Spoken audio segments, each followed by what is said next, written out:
Previously on Unranked. So do people know I have this billion? Is like, does the world know that I got $1 billion? Because that's going to matter, because I want to look good. So I got to give a lot more. There's a lot more going away.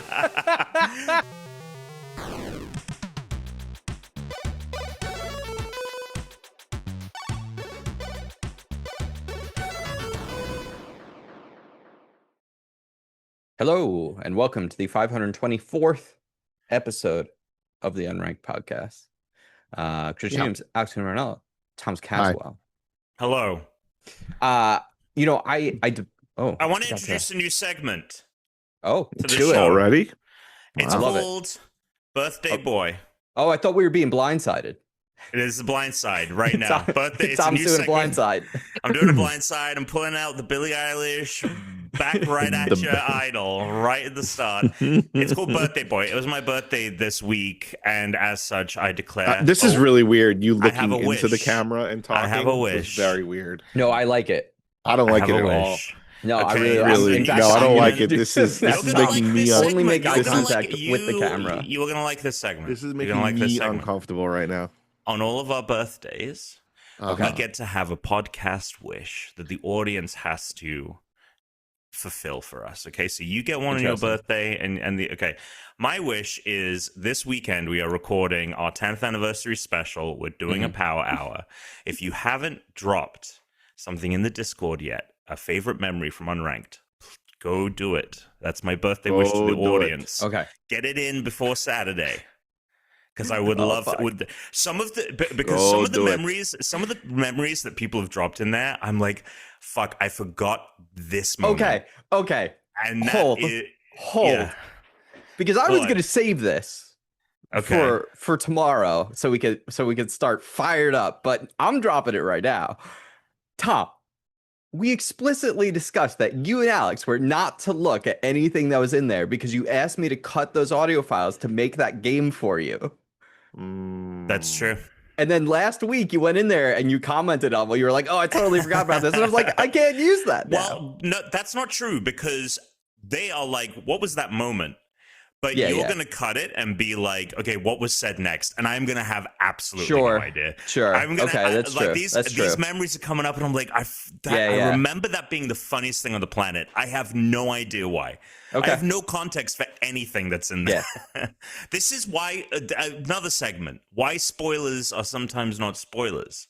Sure. And this is you. a situation. None of the Sure. this spoils nothing. Despite knowing the things, it spoils nothing because there's no context. That's the end of the segment. In fact, I actually think I have a not spoiler for you, but we'll talk about that in the game section. But I think I have a not spoiler for you in the game section of the podcast.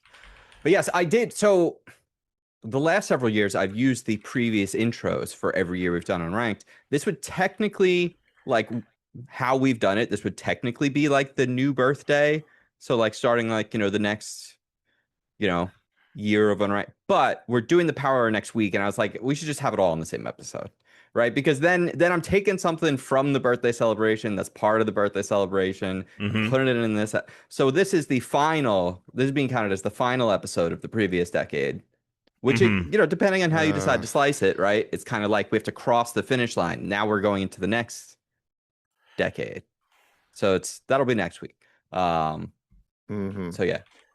I gotta cut that together. I have a request for the two of you that I meant to text you and then I forgot, but because I don't want to do I don't want to be running the whole power hour myself.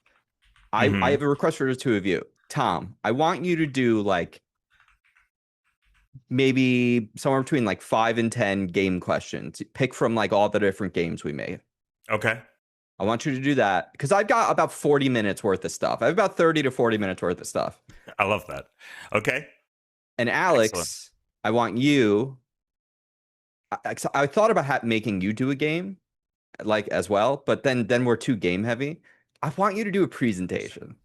In fact, what would be sick is if we could pick a presentation for you, presentation, and then you pick one, so that you have like 2 5-minute presentations. Why am I doing presentations? What the heck? Well, then you could come up with something else to fill time. But basically, I'm running I've cut together all this stuff, and it's taken a lot of time to do it. But I cannot do an hour's worth of it. Plus, if I do an hour's worth of it, then I'm just doing that the whole time, and you guys are just And we're just reacting, and getting I'm wasted. not. Yeah, and I'm not able to like just react. Like I need to have you two run some of Sure. it, like we did in No. the past, right? We had done like when we did the Power Hour presentations. So that also makes it like an amuse bouche. Yeah, Like I'll make a game or something. I'm not doing a presentation. Tuna, I've got some ideas. Can you do for one short presentation? Why would I do a presentation? I've been killing it this year in the challenges. I'm not gonna Because self-impose. this isn't a punishment. This is like when we did the PowerPoint presentation this is Power a Hour. presentation, but not a punishment. This is a but the presentation Power Hour. I feel like the I got a pitch for you. All right, pitch it. Okay, here's your presentation. Whose? Yours. Hmm. Your look back on the last 10 years, your favorite game in each year we've done the podcast. Oh, that's good. Tuna's top 10. Tuna's top 10 of the last 10 years. Can he piece it together? That's pretty good, Tom. Is there going to be some revisionist history about some titles? I think it's There gonna you be go. pretty straightforward. I'll do that There you go. and a game. Okay. Okay, Great. beautiful. Compromise, love it. We'll see if I remember it. Anything else that we need to get to before we start? Yeah, let's start. No, let's start Does this. anyone- There's a lot to Tuna, talk you got about. Let's anything to go. bring up? No, go Is ahead. there a lot to talk about? There's stuff to talk about, baby. Okay.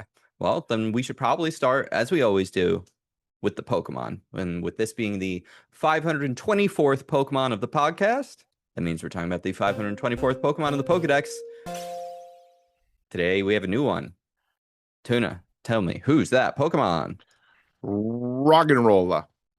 Roggenrola? Roggenrola. Yeah, Roggenrola. Hell yeah. I like this little 50-50 guy. split. Yeah, he's pretty cool. It's it's kind not of bad. Zelda-esque, this Pokemon, Yeah. right? Like this could be a little Yeah. creature in the Goron area. It could be related to Rocky from Project Hail Mary. Yes? Oh, dude. I can't wait to stream that. I really do have a problem looking at his face right now. Okay, but back to Roggenrola. Ryan Gosling, not Roggenrola. You could look at Roggenrola Yeah, all day. Roggenrola, arguably, doesn't have a face. he's a rock He's just like a hole with a hole. mouth Yeah, hole. he's got one hole for everything, right? Let's the eyes, the nose, rock. the mouth, all of it in one He's hole. got one hole for He's everything. he's got a we central all? feed that absorbs everything he needs. Don't we all? But he's like a dark kind of navy blue body, brown on the top and at its feet. And the cool thing is that sort of like chamfered edge that leads into its face hole. Its face hole. That's what it is. It's face hole. This It's was like a coming gold, out around the like an time amber. that the iPhones were chamfering their edges. Oh, you're And right. Pokemon was like, we got to get Pokenon? in on this. This is the next. This is QAnon. design. Yeah, This you're is absolutely right design in about that. 2010. Um, Everyone was chamfering edges. It was crazy. They should go back to it. Oh, this guy using big words. iPhone 5. So, peak design. trivia section, Roggenrola is similar to Geodude. Both are rock type, have sturdy as one of their abilities, evolve at level 25, and reach their final forms when traded. Roggenrola is tied with Rockruff and Nacli for the lowest base stat total of all rock type. In Unova, there is a televised version of bowling that uses Roggenrola as balls. Has balls. And Roggenrola is the only Generation 5 Pokemon consisting of a head and legs. Weird. Although Roggenrola's hexagonal cavity is its ear and not an eye, it still turns red if it is a shadow Pokemon, So it's blind. I guess. Kind of like Rocky. Man, Yeah, that would suck, man. by sound. Well, if you were born this way, you wouldn't know any different. Who sings that song? I was Born this way? this Lady way. Gaga. Come on. Lady Gaga. Oh, yeah, Lady Gaga. That's right. Pokemon Black and White 2, Well, the should be on Pokedex next week's says... Survivor. Find out. I mean, I wouldn't be mad about that. I like Lady Gaga. Well, I didn't But give it you the would name be- origin. Roggenrola may be derived from rock and rock and roll, or rock and roller. Brilliant. Me. Oh my god. The hexagonal shaped hole is its ear. It has a tendency to walk in the direction the sound is coming from. They were discovered 100 years ago in an earthquake fissure. Yeah. Yeah, listen, I like the design. I think it's pretty good. So this is, hold on, this is weird. Tell me. Inside each one is an energy core. They just, how did we find that out? Just making shit up. We just start cracking them open. Someone out there cracking open. Yeah, it's like an egg. This is what we've always. I feel like this is what we've always insides. talked about the Pokedex entries. They're always like you never see the thing. Yeah, it's just bullshit. Yeah, absolute horse shit. We'll talk about it. Yeah, what do you want to rate it? It's not bad. It's not a bad Pokemon. No. I kind of like it. Yeah. Let's look at our notes. Sorry, I'm bringing my notes up still. I'm going to be honest. I think I might like... I think I probably like this more than the zebras. You're insane. I just think it's more inventive. Like you're baiting me here. I'm seriously not. I think it's more inventive and interesting. It's a rock. To look. It's got an ear hole. It's a fucking rock. And it has interesting evolutions. Like, I know, like... No, you can't base it on the evolution. Wow, because that's next week. That's next week. Become Rocky next week. That's just next week. I think this thing has tons more personality than these fucking zebras. It doesn't have a face. I think... Look, Rocky is the hottest thing on the planet right now. Everyone loves Rocky. But this isn't Rocky. Don't you see these press junkets and they're like, love Rocky? I don't want you to love the Rocky. Isn't it pretty crazy that the guy who wrote The Martian also had another hit with Project Hail Mary?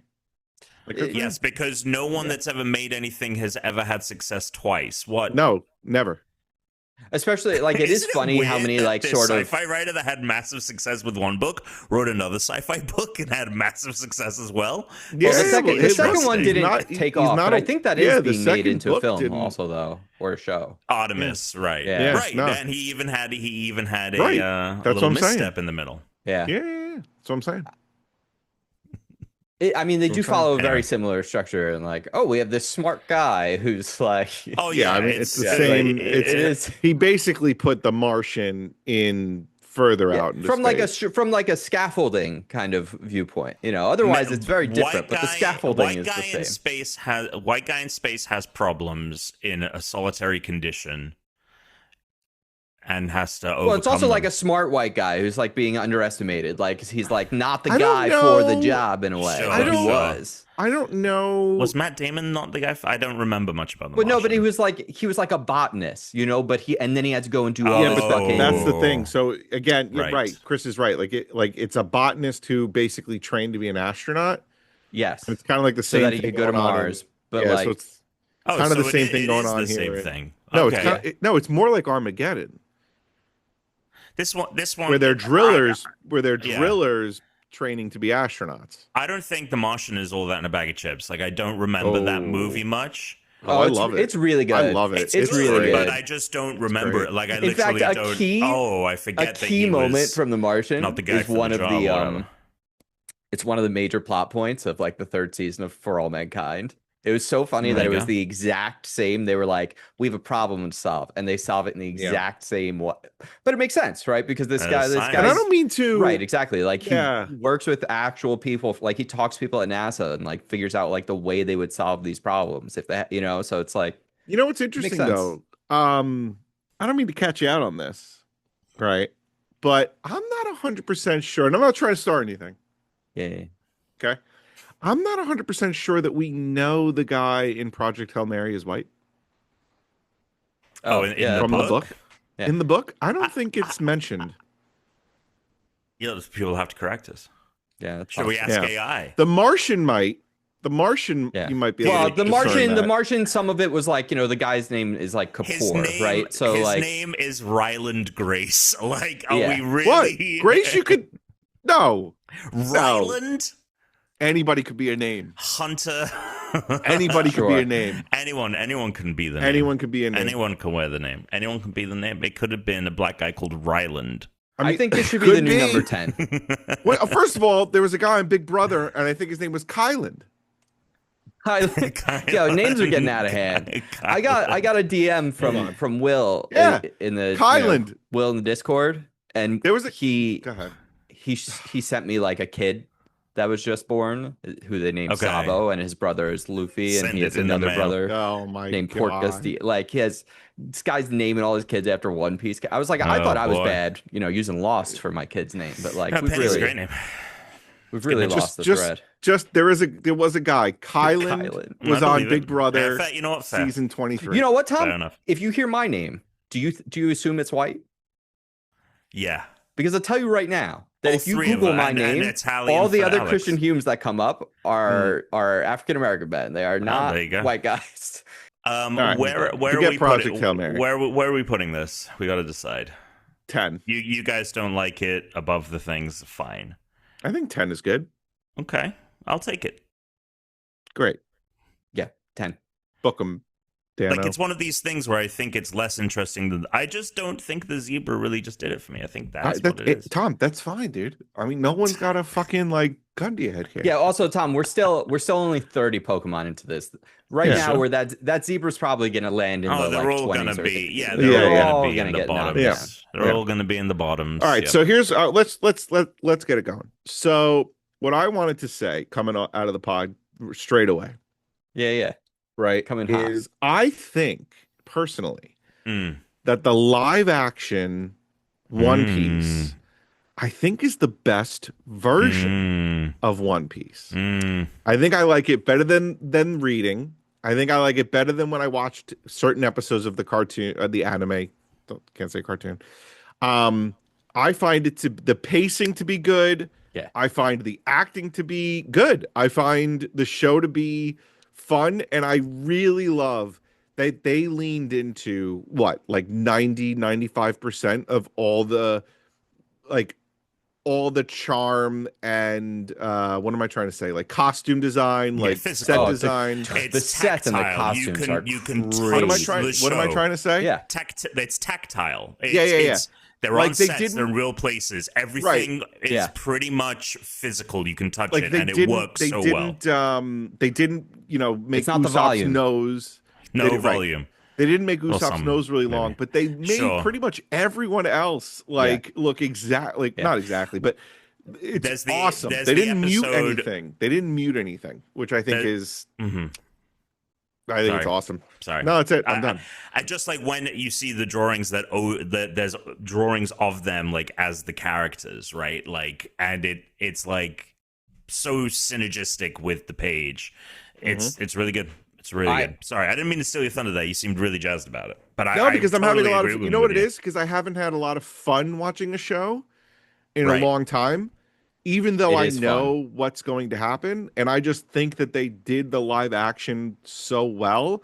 And like I said, I feel like the pacing has been so good. Like the guy that plays, the guy they got to actually pretty much every guy, woman, person they got to play each character is amazing.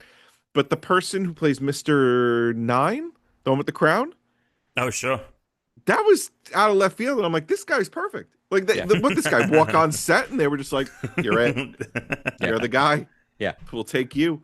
I mean, there's several castings that that's what I'm saying. Pretty much everything is spot on. But like, man, it's so Do you good. mind if I jump onto this? I'm done. Go ahead. So you can jump.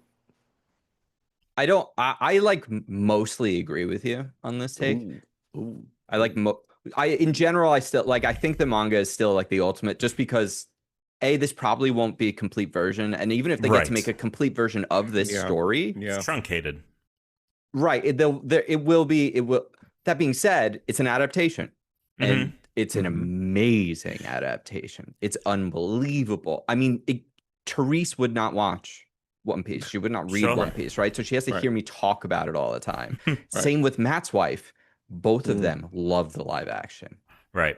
And that's what this is.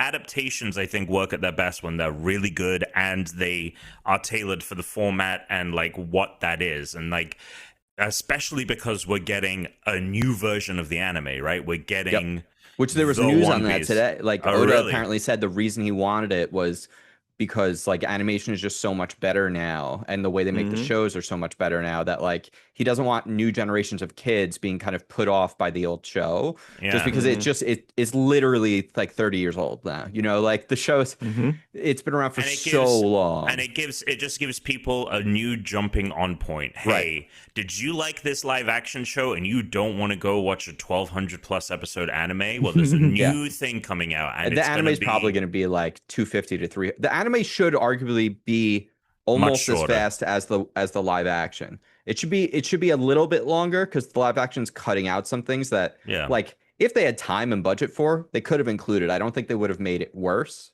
you know, in any way. But it's just like we're not going to spend an extra $20 million. We're just going to cut these things, you know. Yeah. So, gosh, it's so good. I'm only 5 episodes in. I am also only 5 episodes in. So, but I thought everything. They did so well. They did the Giants so well. The Giants were so good. The Giants were awesome. The wax power was awesome. Like it's all really, really good. I mean, and well done. It's one of these things, and not to bring this up, but that like Mr. 3 casting. Yes. Yeah. David Dasmal, dude, scary shit too. Like, but have you seen him next to the cartoon, the manga version? They all like literally look just like uncannily. They're all uncannily the same. You know, it's one of those things where Brooke turned to me, and I texted this to you. I was like, she's like, this is just Power Rangers. And I was like, yeah, this is this is what a tokusatsu is. This is live action practical effects, practical sets, and then everyone has powers, and then even that bit from Roggenrola Zoro, I'm sure it even inspired the episode, but there's literally an episode where one of the Rangers has to fight 100 henchmen.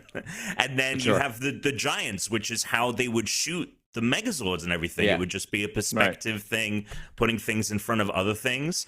And like, so I have all of that love for all of that stuff. And so to me, it's like, I couldn't ask for anything better. Even when part of me wishes that they could just adapt it all, because I would love to know all the ins and outs of all the different story details. But hopefully the animated version will get you there.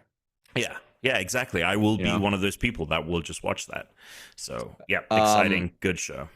The one thing I got to say about it that's like amazing is there's so many things that happened in the past in the show or happened concurrently, like characters that weren't in this. Like when you watched it and these events happened, you didn't know like this guy was there and that guy, and you didn't know, and they're just putting everything in chronologically, which is just crazy because I'm like, man, like you guys are setting up right now and saying things out loud that weren't shown until decades later, but did happen concurrently. And it's amazing because they're just going for it. They're like, we're going to make this as if we're going to get the time to make the full show. Right.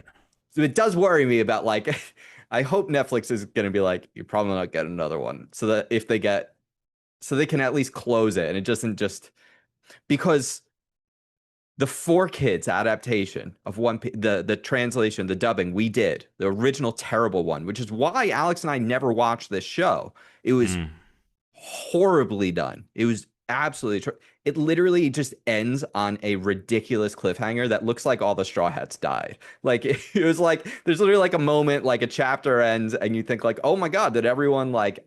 Obviously, you know people are going to survive this situation, but you don't know how. And that was the last episode they had ever dubbed before they decided to do a new dub of it. Oh, I had no idea that's how that. The Funimation is all the Crunchyroll dub is a brand, and they've caught up now. So, and now they're making it like they make new shows, which I wonder. I think they're doing that because they know. So wait, the show ended. And the English is like caught up now, and then they came back and they continued the show, and they redubbed it from the start. Okay, so they just restarted. They restarted. Okay, gotcha. Yeah, Funimation, because that was 4Kids, so now Funimation did it. So how long has the new dubbing of the anime been running? So when I caught up, the dub was 5 arcs back. So I switched to Japanese when I watched it the first time in 2022. It was 5 arcs behind. So it probably started around like 2015, if I had to guess, maybe like 2018 at the latest, at the pace they're going, because it only just caught up. Oh, so what? Because for the a long anime now time, isn't people weekly were- anymore. They're doing seasonal now, so that the animation can be good and they don't have to stretch it out. So the pacing is good. Probably because they're scared of that new version. So when people were watching One Piece, predominantly up until 2018, it was with subtitles. Yeah, or the dub started longer ago and it was just really far behind. But I don't actually know. I've never looked that up. All I knew was that like they did restart it and they were moving at like a really fast pace. But even as far as 2022, they were several arcs back. Gotcha. Okay, interesting. I had no idea about that. That's crazy. All right, we can get off One Piece now. That's crazy. Good show. Good show. Mm-hmm. Speaking of good shows, I'll give you the opposite. So last year I was watching a show called Monarch with the Russell boys. Funimation started in 2007. Oh, okay. We were off that. So it took them a lot longer than I thought. Time. So Monarch, Legacy of Monsters or whatever. I thought the first season was good. Second season, cheesy. No. Oh, I haven't even started it. Not good. I don't think it's good. How is Paradise? Because So Paradise is interesting. They are going for what I am going to call Lost not caught up. Light. Lost Light. They're going for Lost Light. There's more to this. There's more to the world than what we thought, and they're doing it though in a way that's seems like they haven't thought it through. But it ends. They announced like the end of the show. When is it ending next season? I think 2 seasons. I mean, that makes sense to me considering that I don't think they have much more story. They seem like they're going with one overarching narrative that you'll see. And third and likely final season. Okay. It's just how TV is now. Yeah. No, I think it's good, right? Like, I think that it has like an interesting, there's something more interesting going on than just they wanted to write a story about a apocalyptic event. And that a billionaire builds a bunker for people to live in. There's more going on than just that. But there's pieces of it that are just maybe like a little just not well thought out. It's still good. I'd give it a shot. But I don't know if it's going to be that like we watched the first 2 episodes and we were very like, this isn't what we wanted. So we paused it and have been watching One Piece anyway. So I'm one ahead of you guys because I'm one ahead of you guys on One Piece based on what you said. Can I talk about Pokopia? Yes, please do. I have a non-spoiler spoiler for you guys. So I didn't really want to say much last week because A, I'd only gotten through the tutorial. And B, I mean, you probably know this, Tom. You've probably heard this, and you don't care. So it's not going to be a spoiler for you. I don't know if I'm going to play this game, so. I know. That's why I'm telling you. I really genuinely That's actually why I'm telling you, because I think this makes the game about it. much more enticing. I'm going to play this game through osmosis through Chris. I'm living vicariously I'm living my Pokopia dreams through Chris. So this, there you go. I didn't pay a lot of attention to this game. I knew it was made by the Dragon Quest Builders people, so I was like, okay, it should be good. And then like the heat started up as the game was coming out, and I got it, but I didn't even start it till halfway, so I hadn't gotten far. But something I didn't mention last week that like I sort of understood, and now I definitely understand. The story of this game is not appropriately like shown off. I think that they should have been more upfront with what this video game is, because it's way more interesting than I thought. Like, oh, it's a cozy game. The world of Pokemon as we knew it seemingly has been destroyed. Like all the humans are gone. It's like post-apocalyptic, right?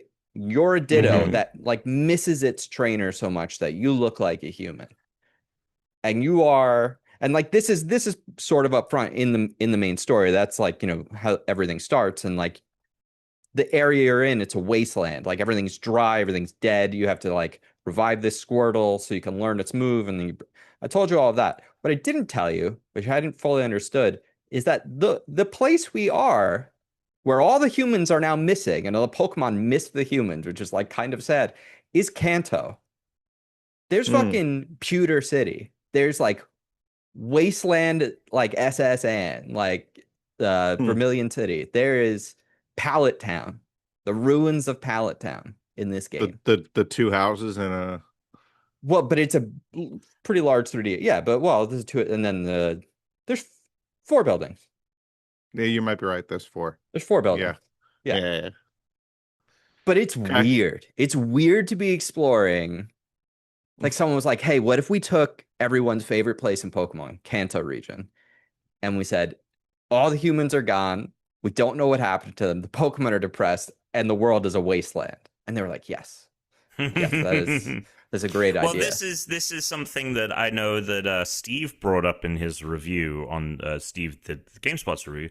He was saying all of the spin-offs are usually darker than the main stories, like the Gale of Darkness spin-off on GameCube has a dark story. The mystery dungeon games usually have dark stories as well. So it's actually, if you're only playing Pokopia and being like, this is weirdly dark for Pokemon, for mainline, yes. For spin-offs, it's actually a bit par for the course. Which, by the way, it's interesting, because I did know it's that. An interesting story. Yeah. But the only Pokemon spin-offs I played were like Pokemon Snap. Sure, Pokemon the Pinball. ones that don't have that like dark twist. Yeah, I played Gale of Darkness on the GameCube because that was cool. Because it was like, oh, it's not just Pokemon Stadium; it has like its own story, and like you actually play like a 3D Pokemon game. Like, you know, that was sort of like what it seemed like anyway. But I never played Mystery Dungeon, and I stopped doing it for this reason. But I think after Black and White, what was it, X and Y, when those games came out, there's this like crazy story where like the guy, I mean, this is actually central to the game we just played, Legends ZA. The guy that built the like ultimate weapon, the giant who's like lived forever, which is in Pokemon ZA, like he was also the sort of antagonist kind of but not really character in Pokemon X and Y. And he, like, there was this crazy story, you know, about like he built a weapon and it like wiped everyone out, and it was so I remember being like, what the fuck is the story of Pokemon? And I tried reading about it, and all of these things are interconnected. And it makes the Zelda timeline look like the most straightforward, like, oh yeah, this is well thought out and planned. Like the Pokemon timeline, there are multiverses. There's like, oh, here's the reality where all the humans get killed. Here's the and I was like, you know what? And Mystery Dungeon would come up all the time, like on these like charts that people would make. They're like, oh, well, in Mystery Dungeon, I'm like, I can't with these games. Like it's the most. It makes like MCU, all of these like we're gonna do these crazy stories. It makes even One Piece look normal. Like it is, but they need to just, people should not try and thread these stories together. Oh no, but these are I guess maybe it works because we might not have had Pokopia. You just say it's a multiverse and it covers every single anything. With Zelda, it's built in. They're like, these are the legends of Zelda. Some might be true. Some might be like, these are legends throughout history, right? They're legends of Zelda. Like, I thought that, that was a good way to, that was a good way to do that. Yeah. But I really, really like this game. It's really addicting. In fact, Teresa was kind of like, she was like, get her another Switch. I just can't tell if it's worth it. It's a lot of money. It's a lot of money. It might be more money soon. It might be more money soon. And I'll get some money trading in my OLED Switch or selling it. I could probably sell it for like $150. I just sold mine. Tuna was there for the transaction. I sold it to good Prime. Prime has my OLED now because he had a Switch Lite, and he was like, hey, I'm kind of getting sick of. I want to play this on the TV. I was like, I have my old OLED. I will hook it up. So I gave him. I did $200 for everything. That included the system, dock, Pro controller. That's pretty good deal. So anyway, no, when I could get $200 for it, that was a fucking steal. from your friend, who then we'll talk just about He give it. me works your for old Amazon. Switch His then, name is bitch. Prime. He's Like, got the money. Yeah, What? give me your old Switch then. Just give me your old No. Switch. I sold my old Switch. Well, so do you have what old crap do you have? I'll take it. Just give it to me. Hey, give I me want that the Back to the Marty Future McFly Lego. thing. You won't miss it. Yeah, exactly. Yeah, the Back to the Future Lego back there. Yeah, And Tom and I give it to both me. went for the exact same thing. Yeah, We just both give it went to for me. the same. We both I'm were not gonna. like, actually, why would I like give it? that Lego Why would I set. give it to you? I still need it. All I right. still need it. Can I have it in your I will? still need it in my will. You want it in my $20 will? million, $20 mil plus the Back to the Future Plus the Lego Back to the set. Future Lego set. Yeah, I can leave you a that's how hat. it You give me is. you give me Back to the Future Oh set. shit! Sure, He's leaving sure. you the Luffy hat, Yeah. dude. So you got to get I'm not buried Tom. in I'm that. not gonna die first. Yeah. I'll Yeah. make sure of it. yeah. I'll make sure. So I I'll think guarantee we'll just touch on this very quickly. But Chris and I played Absolum Oh fuck. again, Yes. and we're just going to talk about two things. One is a complaint about the game, and one is a complaint about my life. So the complaint about the game is that when you get to the end and you beat Azra, whatever. When you beat the main boss, When you beat the main boss, Yes. Absolum comes out, Right. Out of an egg. the And final he's- boss. the final boss, Right. and he auto kills you. Yeah. And we talked about this, but Yeah. like one person on your team has to have an extra life, and that is Correct. so dumb. I think that is so I dumb. agree. In I a agree. game that has basically hit every other aspect of itself so well, and then to get to this part, and that's what you have as the end kind of, oh, you died too many times, you can't face the final boss. This is Like, a near fuck 10 out of 10 you. game. Yeah, But there's some that's a there's really just some dumb things that are annoying. Yeah. That's just a dumb, annoying thing, especially when you can only buy one more. I get that you want to like say like, oh, get good. Yeah. But we could have possibly done this. But the other problem was that my wife had a half day and my kid got home early from school. Oh no. So they come waltzing downstairs here at like, I don't know, we're at Azra, right? We're right there.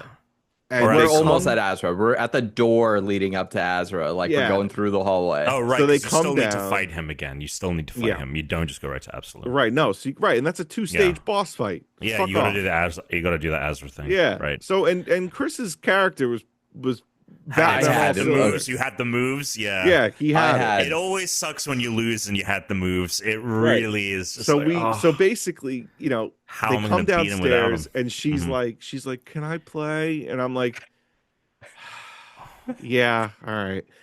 And then she goes, "Aren't you done yet?" And I'm like, "Oh fuck!" So I mute my mic because she's gonna just be talking the whole fucking time. She's gonna talk because now that's all she does now. She doesn't shut up. So all she does is talk. So and asks like a million questions. And then down comes the wife later. She plops her ass on the couch. The kids playing around. They're dumping out the trains. They're dumping out all this shit that we have down here. Playing, going in front of the TV screen while I'm trying to play. My headphones are now off because I'm like, I can't listen to the game and listen. Brittany, she's calling her mom, so we've got the mother-in-law on FaceTime. We got the kid. my god. We got the mother-in-law on FaceTime. We got, yeah. So I'm just like, I'm watching us just like collapse. I'm like, oh my god. And I then tried to text- hold it together. I was able to almost get it. Yeah.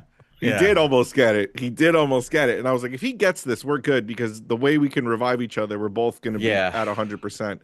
And I just, at the end, when we died, I texted Chris and I just said, what did I say? I said, I tried to warn you, don't have kids. Wait, okay. So I want to jump on this. Yeah, so that's the complaint about the game and the complaint about my life. If there's anything in front of me, a there's second anything sidebar. what? If there's anything just in front of me, I will, because of my ADHD, I will just play with it. I will pick it up and play with it. And I didn't realize till I just saw myself in the camera on the screen that this work glove from when I was I was gonna doing say, stuff you got earlier this- I was like, why didn't I just stand around like I had a glove on? Your hand came up, and with your like shirt and that gloved hand, I was like, you look exactly like Dexter. Like I was like, did you just cut Oh up yeah, a Dexter body? did Raga Henley. Yeah. Yeah, he That's had like true. a, Oh, he yeah, he had like did. a he had like Green a Henley. thing. Yeah. Yeah. That is true. So okay. So from my perspective, That's so Tom, funny. we've done it. We're gonna go for the right. We're going for the. Mind you, for it. Tom, we're playing Yeah. with the secondary characters so we could just accomplish our stuff. We did not expect this. Like To get to the end, I didn't yeah. even know I Yeah. could have a build like this with this frog. Like, because this is yes, only the the second frog. Yes, is second time I've ever used him. Yeah, So yeah. it's like I didn't know what I could do with this guy. Yeah, yeah, And yeah. I felt so good. And then I just hear like a faint voice in the background. Oh, yeah. And I hear Alex be like, Yeah. no. Yeah, No, no, no. I tried And he to. goes, I'm on a meet. Yeah, and then No, don't come down. Like he tried Yep. selling off that he's on a meeting. Could not. Brittany was like, you're not a fucking me. The kid comes down and she's like, asks him, she's like, well, I can't hear him. Like, what's going on? And Alex is Right, like, 'cause don't worry she- about it. Yeah, like don't worry about it. Like, we're trying to do something. I'm trying to do something. Like Tim Robbins in that, or Alex Tim is Robbins. like, Alex is like the Stop, anti. I'm trying to do something. Yes. Alex is like the anti-wife guy. You know, like the internet wife guys that are like, they're always like, oh, I love my wife. Like, and they just can't shut up at their fucking wives. Oh, sure. Alex is like Alex is like the sitcom No, wife guy where he's no, like, yeah. oh, my, the old ball and chain. Tuna's one of those dads who says don't have kids, and 50% of the time he's being honest. 50% of the time it's a joke. 50% of the time he's like, no, seriously, I don't know why I did this. He did text me earlier in the day. He said, I tried to warn you, don't have kids. yeah. But And then look- he said Look, something. there are times where I'm like, thank God I heeded his advice. I can't imagine this situation with a child in hand. Tom, he also Yeah. said something that without context, I think you should delete this from your phone in case Why? your wife ever reads that message. Oh my because God. because I know that you're joking because you put the ha ha ha's after it. Ha-has, yes. But I think your wife will be mad. Oh, she Like, knows. She knows. So I said I fucking hate when they both come home. this They is his come wife home. and daughter. They come home. Yeah, I And know. then because you know what? And then I They text come- Chris. I He's go, He's like, I they want to be just- left alone. Don't come back yeah. into that. because they just come down here. Granted, I'm just fucking around playing games, but they don't know that. They just come down. Oh my god. They just come down. You know, back in the old days, right, when I used to live at home, right, if I was downstairs in the basement, right, my mom would call down from the top and be like, hey, you free? Well, yeah, but No. your wife isn't your mom. I know, but still, you don't know what I'm doing down here. That's what I'm I saying. don't know what I'm doing down And then, here. and then No, the worst part I is, think wait, I think we and do then- know what you're doing down there. wait, and then the worst part is, so the kid brings down plantain chips.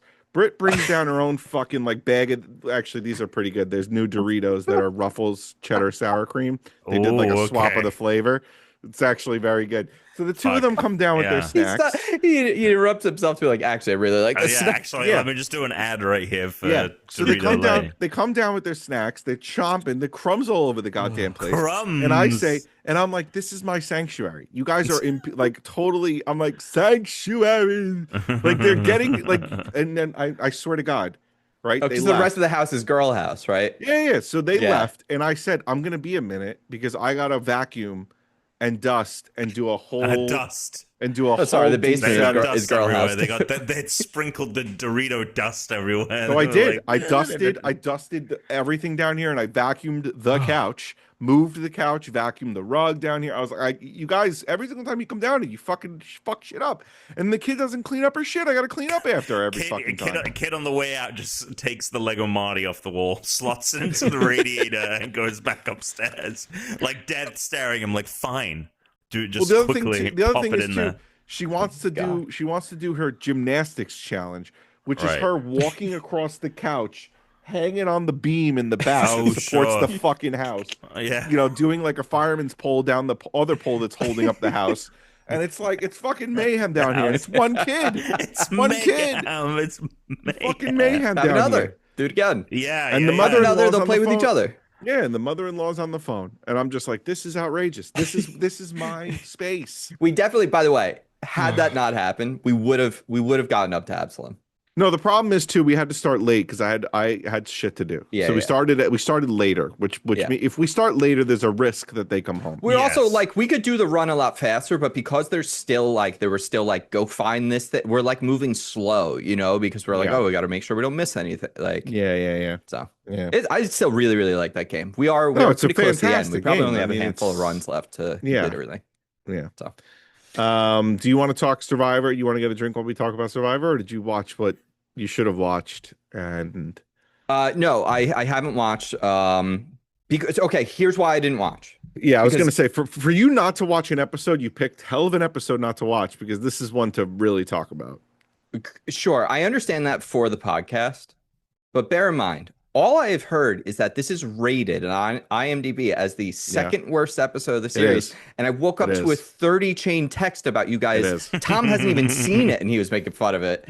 And so I'm like, Yeah. you know what I don't want to do? I don't want to make this an episode of Survivor I have to watch twice. Because if I watch it alone, then I'm going to watch it with Therese. I didn't even I'm watch not it watching the once. worst episode of Survivor in a decade twice. I didn't even watch it once, and I'll explain when you don't listen to what I say. Okay. Um, You didn't even watch it once. I'll tell you why. He's gonna. As soon I'm as gonna He's just gonna. take out my. Okay.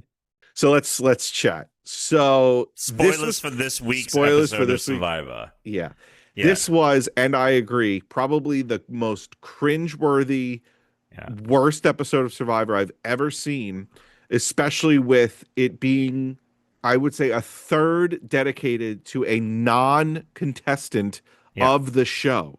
Yeah. Which to me, and if you're going to make it about a non-contestant person of the show, Zach Brown, who was We could have famous. got Lady Gaga. Yeah, I mean, you called it the Billie Eilish Idol. You should have gotten Billie Eilish to come to Yeah. Fiji Yeah. because, wow. And Spearfish. And Spearfish. I don't know Yeah. if you want to set the scene. You want me to set the scene? I'll set the scene. I'll set the scene, and then I want to give my devil's advocate real quick, and then I want to dig All right, into you- it because okay. we're aligned. Okay, but this Okay, is we, what we happened. better be. Better This is what fucking be. happened. This is what Yeah. happened. Yeah. Challenge starts, or challenges. They're coming They in. come in. They're about to Come do in. the Come on challenge. in. Come on in. Jeff explains what the challenge is, and then he's like, and we have a once in a lifetime a reward. Yeah. The winner of this challenge is basically going to hang out with. He's initially teasing it. He's like a Survivor super fan, blah, blah, blah. It turns out it's this Zach Brown guy. I made a joke to Tuna the other day because I knew that this Zach Brown guy was coming on. I knew he was a country music star. I didn't know a single song that he had written. So I Right. said to Tuna, I made a joke about the fucking Turning Point USA alternate time. So I just want to drink my beer. Right. I just want to Wanna drive catch my truck, fish, catch drive my fish. truck. Yeah. Right. I Yeah. made that joke. And Yeah. then in the show, it's revealed that he's the chicken fried guy. I got a little bit of diddly-oo. Got chicken fried on a country night. Get it all just licking right. Right? Yeah. That's the song. Yeah. Brooke, Yeah. by the way, loves that song. I mean, a lot of people do. A lot of people love this So song. I'll give him that I'm song. not knocking country Right. music. Right. Me neither. I'm giving But, him like, that song. I'm the giving him that TP song. That the song T- is fine. The TP, I can't hear you, but can you guys also just go over the tribal council scores as well? Because I don't want to look Sure. it up. It'll show me who got eliminated. Sure. Oh, yeah. So I'm not even knocking country music, and I'm No, not me even neither. knocking that song. That song, though, like the Turning Point USA is almost a parody of that song. Yeah. Yeah. Just like, are we serious? This is the song. This is really the song that's making you cry tears when you were a child, Right. or So, whatever. let's just say, So he shows up. Probst He's is going standing through, hold there. on. Yeah. Probst is going through who it's Yeah. going to be. And Yeah. D figures it out. Yeah. And she is, and then they finally announce it's Zach Brown. She wells up and says, Zach Brown got her through some really hard times. That song came out in 2008. I believe she was 8 years old. So what is happening? Go on. Sorry. So they do the challenge. The whole thing is that this is meant to be the best reward they've ever given out. Mhm. This is better from letters from home. You Mhm. know, like that's what this is meant to be. They're giving, so you don't even get a reward if you are second place. this is how good it is. Like, you want to fight for this reward. And I'm like, I think I'd just be happy with if this was, I mean, granted, I want the food and everything, but like, Right. if I could avoid a country fried show, although I did think his songs that he performed were better, but we'll get to that. So they do the thing. Dee doesn't win the challenge. She's not in the challenge winning group, Right. but they do win immunity. But anyway, so the other group goes, and then we get an extended. We get a 30-minute. We get a bootleg Survivor because they were like, we can't give him the Survivor testimonial shot. It has to look like it kind of, but it can't look like he's doing a survival testimonial. Right. It was really bizarre. It was shot. They clearly didn't shoot it. Apparently, Zach Brown has been a fan of Survivor since it first premiered. Right. And has watched every single season, and he's a big fan. Fine. But then they film him with his Mac Daddy, probably $1 million spearfish gun, going out there and catching the biggest fucking fish that anyone's ever caught in the history of Survivor. And then him just narrating on his own, being like, I'm out here in Fiji, I'm having this experience, I'm blah, blah, blah. Who gives a shit? Who gives a shit? Yeah. And then he comes back and he cooks for them, which I'm like, is he really cooking for them? I'm not really buying that for any, you know. And is then is he prepping all of this fish? Is he prepping all this fish? And then everyone lines up as if it's like Zach Brown's Barbecue USA turning point. We're going, you know, and then it's, right. And then like people start saying like what got you into the Survivor? What, you know, why'd you want to watch? And then Coach is like, this is the best fish I ever had in my life. And I'm not just saying that. I'm like, no, you are just saying that. You're going to be texting him and friending him on Instagram the second you get home and being like, remember me? I'm fucking Coach. I'm the one who was like buddy with you. And then he sings a song. And Chrissy's like moved by the song. Aubrey's like rocking to it a little bit. I would not. When it started, I was like, I would have a really tough time holding a straight face during this moment. Same. And that's why I was so cringed out. Yeah. That when I say I didn't watch this episode, I mean that I muted it because I was getting secondhand, thirdhand embarrassment from like watching it. And then I thought it was over. Then I thought it was over. But then he does another song. He does another song. Are you out of your fucking minds? Are you out of your fucking minds? Who thought that this was a good idea? Who thought that this was a fucking good idea? Yeah. So everyone is moved. Everyone loved it. And then that ends after 20 minutes. Of that. Plus. And then we have a how did you feel about the tribal council and all of that? All right. So I thought the tribal council was great. I thought that Christian's plan was really good. I think you did need to get out Mike White. I think Mike White was coming for you. Mike White trying to make waves to save Angelina was a stupid plan. I think Mike White to save himself should have been like, fuck, Angelina sucks. I know I gave her a cameo in season 3, but I gotta cut her loose if I want to keep going. So the other thing I wanted to talk to you about really quick was Kalshi. So apparently on Kalshi or Kalshi, whatever the fuck, Mike White was a 94% bet to be voted out before the episode even aired. So I just want to say that Kalshi and that whole thing, like being able to bet on real life with plenty of people that know things and are insiders on what's going on is awful, stupid. It should be illegal, insane. Fuck this. It's ruining everything. Yeah. Do you want to go over the tribal council or did you want to? I thought it was just done very well by Christian. Well, no, I thought Christian had a really good play. I was about to lose it if Emily ruined it. Emily was such a fucking idiot. I can't stand her. Like, she just panicked the moment. Like, Christian is not going to cut you in. Like, he needed to cut you in on this based on how it was going to go. But, like, he's not going to do that again. He is going to cut you. And, like, people will much prefer to work with him because he is cunning. That was a ruthless shot at Mike that he took. He did, and it was a good shot. It was a great shot. Great shot. Yeah. And the way that he explained it to Stephanie was like, this is what's going to happen. Me and Emily are going to vote Mike. Yes. They're gonna vote her, and then and don't tell Ozzy shit because Ozzy's in the Ozzy's dark. trying to get on the Don't next tell- season. Ozzy's trying to get on the next season of White Lotus is what Ozzy's trying to do. So Ozzy doesn't give a shit about this game. He wants to get on Mike's white good side. So Mike's white good side. Mike's white good side. Good side. Anyway, so all right. So slip. back to the Tribal Council League. We've got Alex Schwimmerman in first place with 165 points, followed by Slater. Great Britom with 160. I dropped to third because third place. Yeah. Touchy Admir 153. Boston Robbed. That's me. I'm in fifth. 153. You're tied. You guys are tied in points. Oh yeah, we're tied in points, but we should be fourth place then. And Smooth 152. Calvin 152. Also Gunch Probst 143. Blindsiders in ninth place 142. Aileen 136. Newed. Yeah. Yep. Steve 134 and Uncle Jay 132.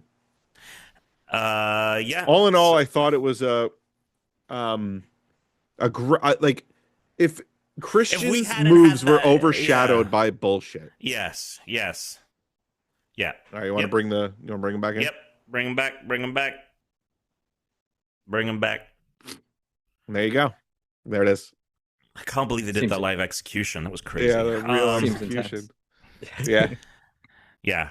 So there you go. So that was the latest episode of Survivor Chat. Do you guys have any more game stuff to chat about?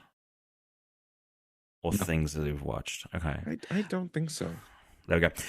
So I have obviously talked about it. I've been playing Crimson Desert, the game that everyone has an opinion about. Yeah. So I've been playing it for about 2 and a bit weeks now. Yeah. I put in 50 hours in the game, so that's quite a bit of time. That's a full day, pretty much, of each week. Granted, I've had a lot of opportunity to play during. Do you take physical notes while you play for work, Yes. or do you take them on your phone? Do you like write it down? What's your process? I used to write them in a notebook. Yeah, but now with how limited we are as a team. We have to kind of pool a lot of resources to cover a game, and so I needed because I liked writing the notes down and then looking at the notes and being like, actually, that I don't need that. Oh yes, and like then redoing it, and like it helps me remind myself. But like now, I just write it in a Google Doc that we're all sharing, and we're just pulling things. Do you dictate? Do you do any like audio dictation? No, I pause like to type. Okay. I pause to type. I don't know. That shit is still when you're off the cuff. Like, are there any other? Actually, I've actually never asked you this before. When you're playing a game for work, do you play the game any differently than you would if you were playing just because you want to play the game? I mean, there is a slight. Like with this game, it was like the hunt to find different things to do because I knew that people would be interested in what can you do in this game, and like it's obviously very one of the critiques is like how kind of obtuse a lot of its systems are. So I knew that there would be need for that. So I am kind of going into it. But at the same time, I personally was very interested in this game, so it was one that I was like, oh, I want to uncover this for myself. It was a different experience in the sense that everyone that played the game during the review period is put in a Discord together. This doesn't happen all the time, but like a lot of the time, if you're on a review for a game, you'll have a Discord channel where you can hit up the devs if you're having issues, or people can like chat and things like that. And this was one where I literally had to use the Discord for a lot of things because, again, a lot of the systems and stuff in this game are so obtuse. So, like, for example, here's a great tip. If you're playing Crimson Desert out there, you want to get behind a waterfall in this game, you can't just walk up to it. The water pressure will knock you back. You have to use the stab move, which is pressing Y and right bumper to stab the waterfall in order to get through it. What? And it took... Wait, what? Yeah, that's how you get through that's how you get... If there's a waterfall with a cave behind it, if you want to get to the cave, you have to stab the waterfall. And literally it wasn't until like the end of the 2-week period where like 100 people are in this Discord and someone is like, oh my God, you stab it. Because over the weeks, everyone was like, I got ice powers. I thought ice would be able to stop it, but... No, like I have like so just trial and error, trying to figure shit out. And that was never explained anywhere, or No. you like there might be. Was there? I was going to say, is it something that all of you missed? Here's a big thing. I mean, look, like people put a lot of time into this game. Here's the thing. One of the mechanics in the game I think is pretty cool. It's an observe mechanic. So you'll see someone doing something and you will learn that thing. Now, I don't think it would have happened for the waterfall thing because like that's using a move you already know and using it in a different way rather than like a dedicated move for a dedicated action, like seeing someone digging and then digging, right? Like you know the stab move from the jump in the game. It's one of the first things you have. So I doubt we would have stumbled across someone in the world that did that, but it is a possibility. So anyway, so to kind of cleanly speak out my thoughts, I personally think that this game has two big strengths. Its open world is gorgeous to look at and usually has a lot of interesting places to go from, I think, like a design perspective. Like, it is enjoyable to explore this world. And the combat is really good. I think that the skills and the mechanics, the thing that kept me going in the game is knowing that, oh, I'll get another artifact and I can put it into this skill that I really want.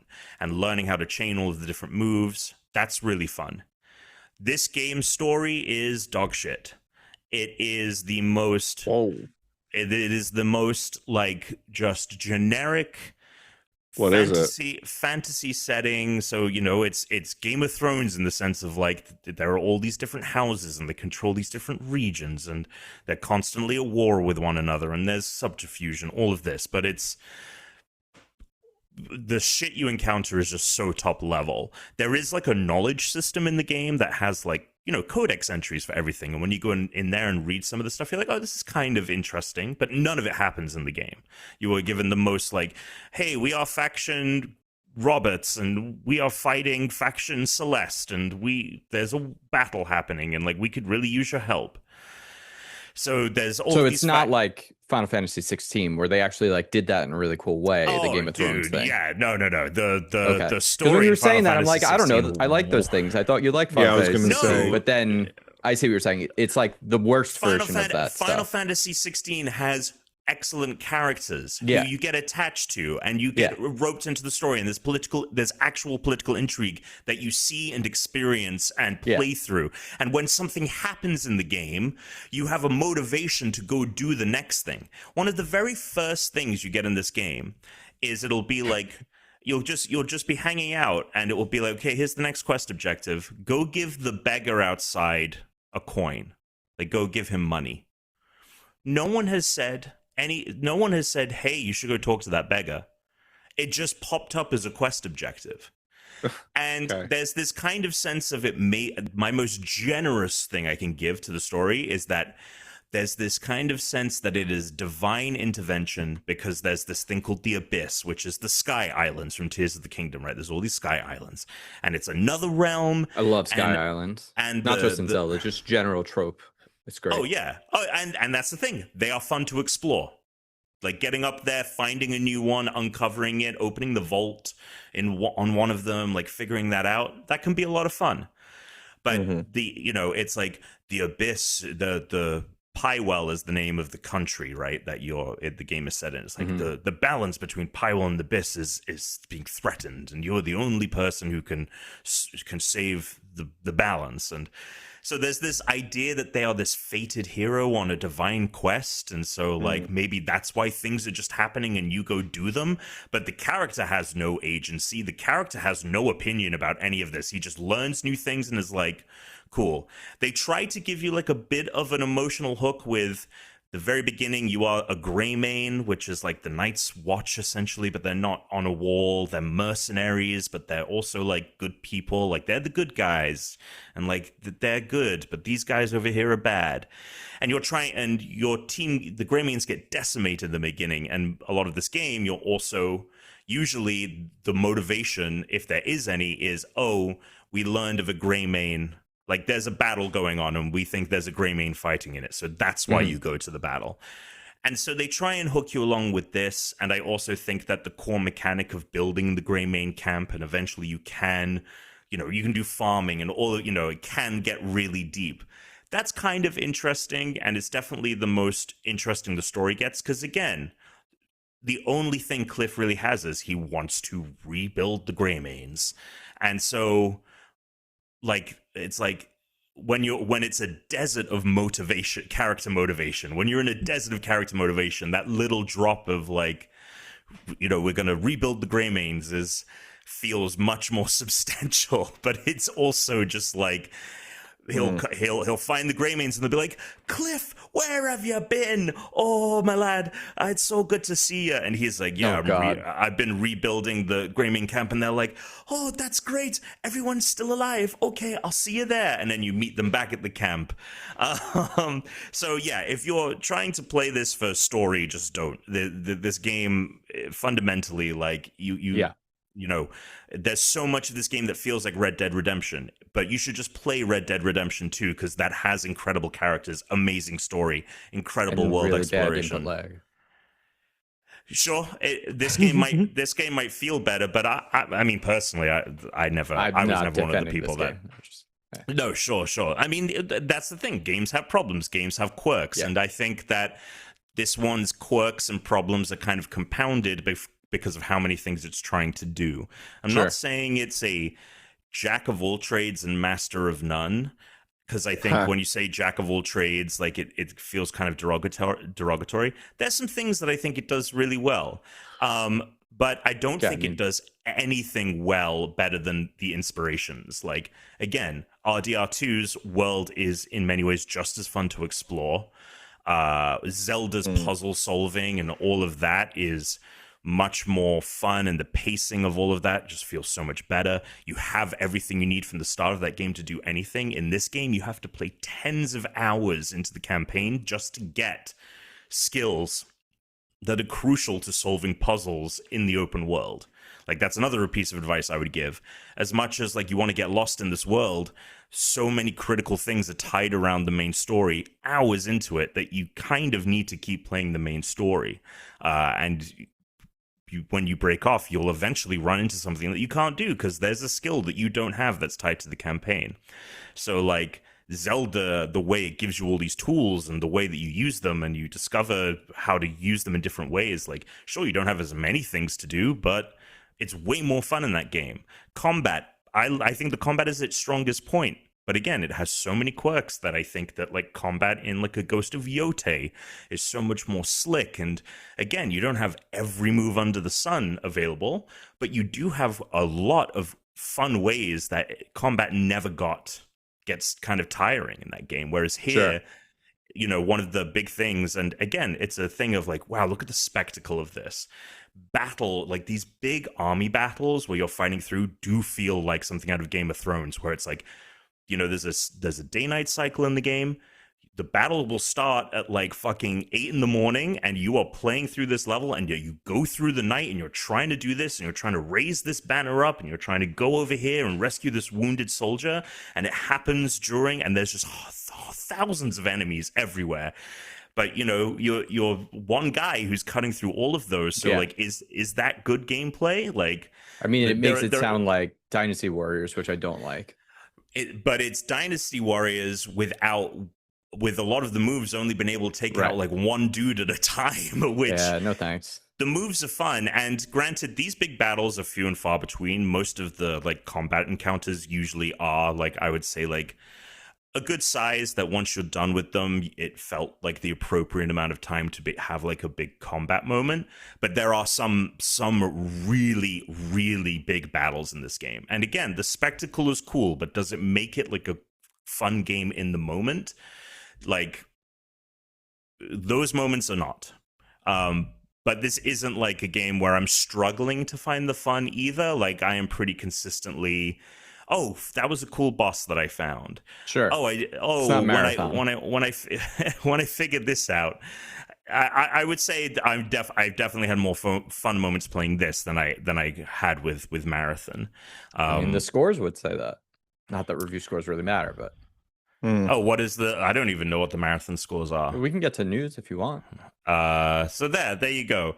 I'm actually, Tom, I have to say I'm really excited to hear this because I didn't want to feel like I was supposed to play this game because I don't want to play this game right now. I have Pokopia. I have Slay the Spire 2 waiting for me to like go, dip back into it. And there's more stuff coming out soon. So I'm just like, I don't need this game. And that is the other thing. This is, I don't think, a Cyberpunk 1.0 situation, but this is 100% a situation where this game will be better in 6 months after patches and updates and feedback. The game that you are getting at launch is so different from the game when we first got it 2 weeks ago.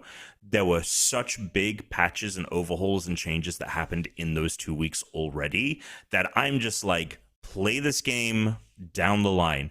It's not going to fix its story problems, but like a lot of the actual like quirks of its systems will hopefully be smoothed out and improved upon.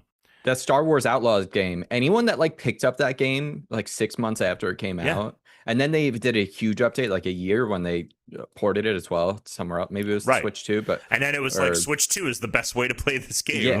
Dude, it's so like all of the complaints people had about like, the stealth stuff were fixed. They fixed all of it. And they even changed some mechanics to just like make it more fun. Because people were like, we just want to be able to do this. They're like, well, that wasn't what we intended, but we're just going to put it in the game now. Right. So, yeah. I mean, so anyway. Yeah. I'm worried that's going to be, I've already said this, but I'm worried that's going to be the case with Fable 007. Oh, 007. I'm worried that's going to be the case with 007, which sucks like it'll be worth playing it like a year from now or whatever. With a license, like, it's costing them money, so it's like they need to get it out. they have to they have to land it. I hope they're not shipping it before it's ready. I really hope they're not shipping it before it's ready. I don't think any game ships before it's ready. Like to some degree. I just cannot think of a game that's come out and I'm like, this is Nintendo games usually. Yeah, maybe Nintendo. I mean, but Pokemon, like that needed. Well, I say usually, but that's not a Nintendo developed game. Sure. I would say Nintendo definitely has a better track record for stuff. Yeah. But Insomniac's pretty good. But I don't think it's an unplayable like complete disappointment. I think it's totally give it a try if you want to, but just know like this is far from a slam dunk. Far from a slam dunk. Well, that's what the scores will tell you. So currently Marathon's sitting at a 76. Gotcha. It went up from 75 last week. Another game went up, and I now have the highest rated game in our Fantasy Critic. Alex had the two highest with 289s on Mugenics and Resident Evil. But Pokopia went up to a 90. Wow. Which doesn't usually, sometimes they go up, but breaking into the 9 range is not something that usually happens. Yeah. Especially with a game that had so many reviews already at launch, right? Like Yeah. I was surprised when I saw it. And then what do you think Crimson Desert is? I know it's 80. In the 70s right now. It is a flat 80. I just said 80. 80. It just went up. On Open Critic. I'm not looking at Metacritic. Open Critic. Okay. Yeah, because that's what we use for Fantasy Critic. And also I think generally like the way they do it, because it's not. Keep going. Sorry. I think the way that they weight things is better than Metacritic. I think Metacritic also, like, what counts as a critic is even more ridiculous. Crimson Desert's 78 on Metacritic. I'm curious what actually. I mean, they're always near each other. Pokopia is still at 89. What is Marathon on Metacritic? 76. So really almost the same, a little bit lower on Pokopia and CD. So there's that. Because I never do the news, and I only do the news if Tom isn't here. Oh, if Tom's not here. Yeah. Well, he isn't here right now. Do you have any news, or do you just want to? I don't know. I'm on a website, GameSpot.com. Yeah, I've never heard of it. Tom's got the news. They're doing Bugs Bunny in Fortnite, it looks like. Oh, okay. I mean, Bugs Bunny, that was like 80 years ago. They've got to have. They're doing something, The Showdown. I don't know what this is. Is this a movie or something with The Rock? Because The Rock is here. Yeah. Tom, you're gonna need to hit us with the news because we're struggling. Oh, you're struggling. Well, the big news of the week, which is it, I'm The curious, Rock in Fortnite?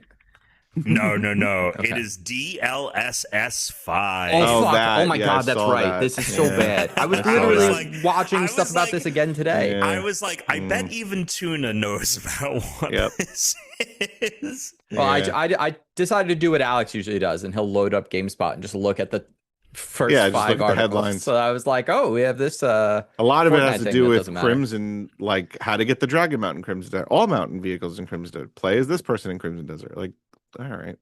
I haven't been on this website in a while. I mean, I come here all the time. Everyone should go to GameSpot.com. Yeah. We I go to GameSpot.com every single day. I This look for is, I don't know if this is, I'm not meant to talk about this, but fuck it. I don't give a fuck. Exclusive. Whoa. We are going to have a redesign coming out soon. On your website? The website technologically is very old. And one of the big things we wanted to fix for a long time is its back end. So that is changing, and we will have a redesign in the future. It's being worked on. That's all I can say. And there you go. But yeah. So it will be better if you. It's not fun to go to it sometimes. Sure. So it has tons of issues, and hopefully those will be fixed. You know, I've continued to check out restart.run Sure. after Jesse came on and suggested checking it out. They've got some good stuff. I like the articles they put out. And I have gone back to Polygon just to see what Gio's writing about. You know, he's always got putting good out good stuff. Yeah, he actually writes really good stuff. He's great. So I'll give you a quick news in my life is that this guy on Instagram and YouTube, Tyler False. I don't know this who guy? that is. He's the guy that does like he watches people try to explain like anything nuclear, but he's way more knowledgeable about it than them. Yes, I've seen this guy on TikTok. I used to follow him. So this when I was guy on TikTok. dunks on Musk and anyone else who tries to claim what they know what the hell they're talking about. And I just want to say that I think I'm here for it, and I hope the guy just keeps doing it. I'm here for it. I'm here for great. it. Hashtag That's here my for news. Thank you. So DLSS 5 is NVIDIA's next generation DLSS. Data learning super sampling, I believe, is what that stands for. It is essentially it's AI tech, right? Neural engine. It wasn't Gen AI, but now DLSS 5 clearly is using generative AI. So basically, what this okay. I'm going to read this article to explain. I mean, exactly it was a what this version of it, but it wasn't like the large language model. Like, it was different. No, it was very different than what this is. It wasn't scraping data from a huge. It wasn't using its own image models. It was based off of what the game should look like at the high end. Now it's like what we think your game. So we're going to make all the women look like they're from porn. So here we go. We have an article here. This is actually from IGN. From Jacqueline Thomas, it says NVIDIA revealed DLSS 5 earlier this week, working neural rendering into its AI technology suite for graphics cards. The company claimed that game developers were on board despite some of the drastic changes it seems to make on the game's aesthetic, especially Resident Evil. So essentially what they pitched this as, the model is trained to end-to-end understand complex scene semantics such as characters, hair, fabric, and translucent skin, along with environmental lighting conditions like frontlit, backlit, or overcast, all by analyzing a single frame.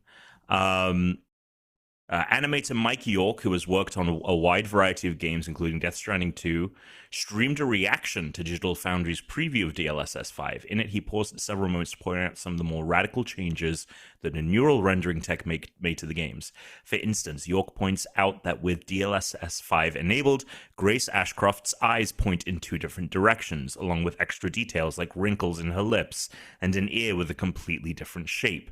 But more than that, York contends that rather than just fixing the lighting and some materials like NVIDIA hasn't claimed, because that was the big thing, is that NVIDIA was trying to pitch it. That video that they put out was like, oh yeah, it's just lighting models that are changing. And you're looking at it and you're like, well, that can't be correct. That is a different person. It's a different person. Yep. And it says... and then the next time they turn around, it'll probably be another different person. Right. Yeah, like we see 2-second snippets of this shit at any time. And they need 2 5090s currently right now to run it. And they're like, we'll figure it out. It's more fool's gold. So it says the geometry hasn't changed in the computer, York said. So you're playing the game and the geometry isn't being changed. He's right, but he has to be careful on how he phrases it. The geometry isn't being changed, but what's happening is that it's getting painted over, sort of. Every single frame is being painted over. It's actually not showing you the real geometry anymore.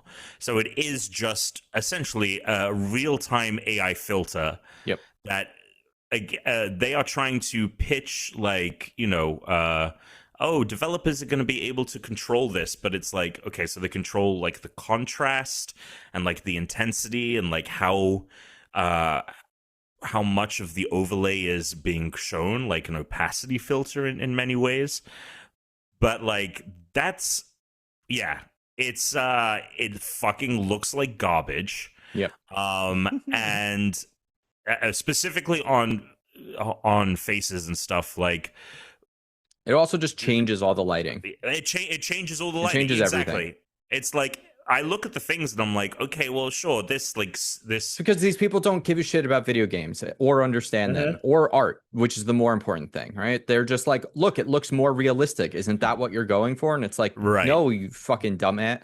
Like if you turn this on and Yoshi looked like the fucking raptors from the original Mario movie that they did, because they're like, oh yeah, he's a dinosaur, right? Shouldn't he just look like a dinosaur? Like, no, you stupid fucking tool. Like, no. Fucking A. Yeah. Enough said. There you go. Yeah. Tony Bennett. I can't stand AI. Can't stand it. Well, thankfully, no one will be able to afford these cards that they can't even really manufacture anyway and sell to people. Here's a fun fact. Nobody can afford anything. So forget it. The society. You know what? Let's move on. Do you have anything else big, Tom, or can I? No, we can move on. No, let's move on. All right, we'll just do a quick mail. Email it on unrankedpodcast.com. Or you can go to the show notes, go to questions for the pod, or you can give us a call. Hey, we have a Power Hour recording this weekend for next week. Drop us a line. Celebrate 10 years. Yes. There it is. Question Please. or comment or whatever. How have the last 10 years for you been? I mean, Alex, we've all had big changes from the start. Huge changes. Let us know. Huge. Let us know. Huge. 805-738-8692. 805-738-8692. That's 805-RETUNYA. RETUNYA. I do have a quick question for the pod. New commenter. Never had this commenter before. Haiku Chuckers Anonymous. Longtime viewer here. Been listening to some episodes I missed, and I gotta say, Name Your Price, this is the show I worked on at G4, has got to be one of the last good Twitch shows I've seen. 2 questions. If they have access to the same means, who would be more bougie, Austin Show or Tuna? Wow, that is a great question. And how much was your hand in the haunted board? I don't know what the hell you're talking about. This is about the game show that I worked on. Show that he made. I know. Who would be more bougie, Alex or Austin? Austin, from everything he described his house to me, his home. He's definitely more bougie. He's also like, he's very self-pampered. He takes like he has like, I mean, half his shtick is like, being a hot gay guy on Twitch. Like he always has his shirt off. Like this is his thing. I wear the same clothes every day. So.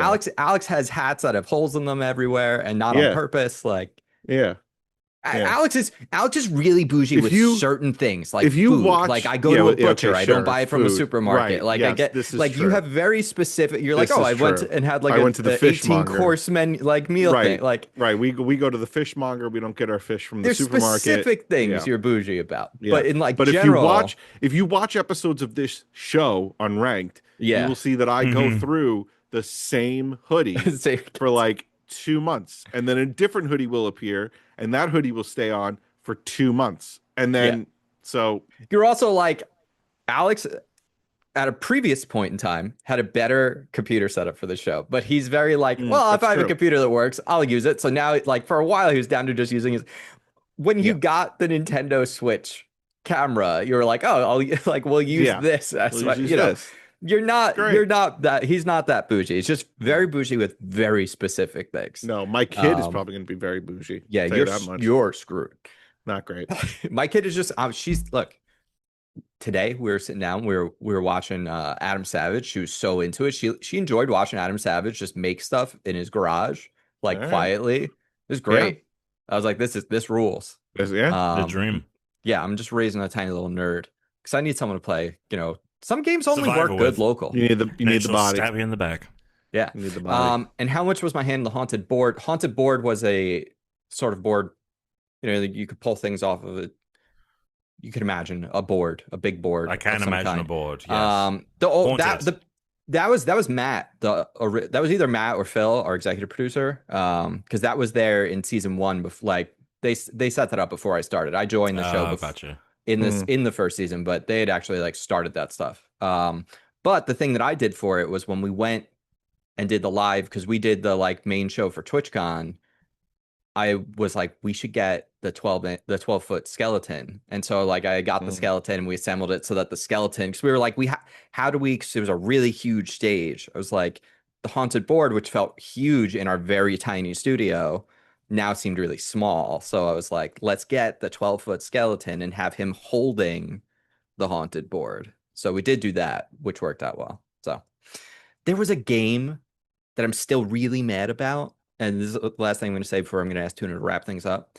But I come up with my favorite game that we were going to do. And it was so awesome. And it would have been the next week if we had gotten to do it.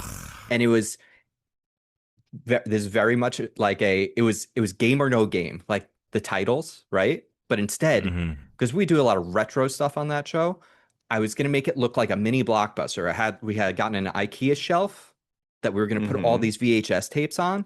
And I was making 6 fake like B horror movies that could be found on VHS tapes. And then I had 6 really like obscure actual horror films.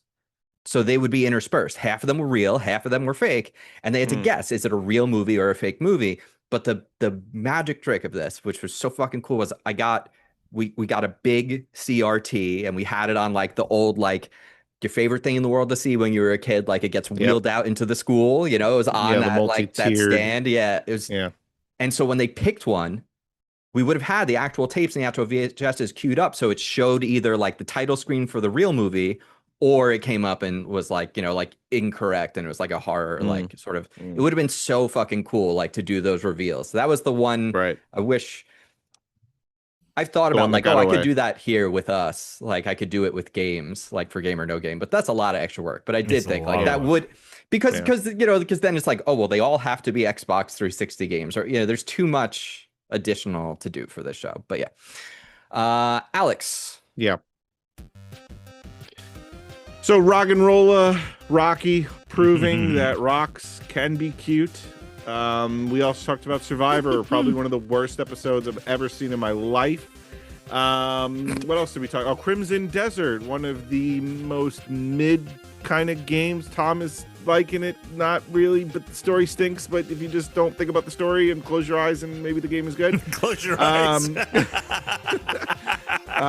And Chris used to do some really cool things on a really cool TV show, but that got fucked. I'm gonna say suck it. Stay unranked.